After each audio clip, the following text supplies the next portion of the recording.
Alexander the Great was born in Pella, the capital of Macedon, in 356 BCE. His father was King Philip II, a powerful and ambitious ruler. His mother was Olympias, known for her fierce personality. Alexander was a bright and curious child who loved to read and learn. At 13, his father invited Aristotle to be his tutor. Aristotle taught him philosophy, literature, science, and politics. Aristotle's teachings had a profound impact on Alexander. By 16, he was a skilled warrior and leader. His education prepared him to lead his father's army and conquer new lands. At 20, Alexander became king of Macedon after his father was assassinated. He faced immediate challenges to his rule. Many Greek city-states saw Philip's death as a chance to rebel. Alexander quickly moved to consolidate his power. He put down rebellions in Greece with brutal efficiency. With Greece secure, Alexander turned his attention to Persia. The Persians were the dominant power and longtime enemies of the Greeks. Alexander saw an opportunity to defeat the Persians and expand his empire. He assembled a large and well-trained army. Alexander's army crossed the Hellespont in 334 BCE. His invasion of Persia had begun. Early victories at Granicus River and Issus showed his military genius. These victories demonstrated the might of the Macedonian army. Alexander's campaign against the Persian Empire was a series of stunning victories. He marched his army through Asia Minor, conquering city after city. One famous siege was at the island city of Tyre. Alexander's engineers built a causeway connecting the island to the mainland. After a 7-month siege, Tyre fell to Alexander's army.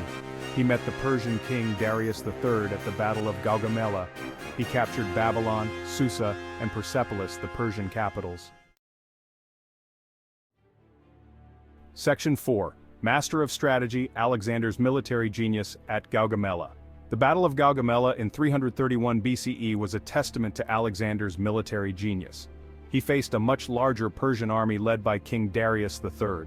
Despite being outnumbered, Alexander used brilliant tactics to secure victory. Alexander arranged his army in a unique formation. He placed his most experienced units, including his companion cavalry, on the flanks. He knew Darius would try to outflank him with his superior numbers. The center of Alexander's army was deliberately weaker.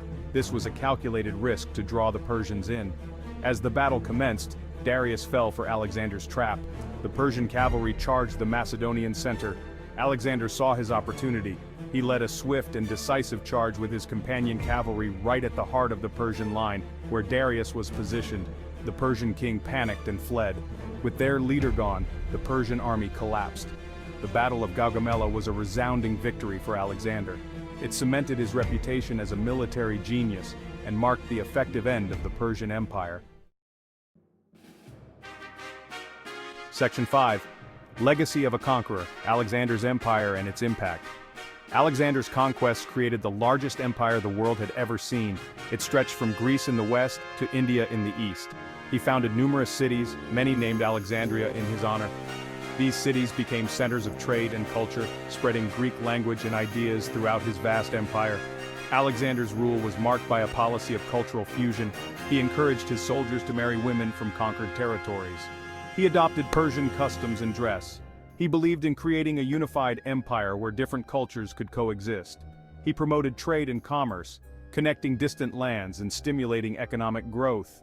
His empire facilitated the exchange of knowledge and ideas between East and West. The impact of this cultural exchange would be felt for centuries to come, influencing art, architecture, literature, and philosophy. However, Alexander's empire was short-lived. He died at the young age of 32.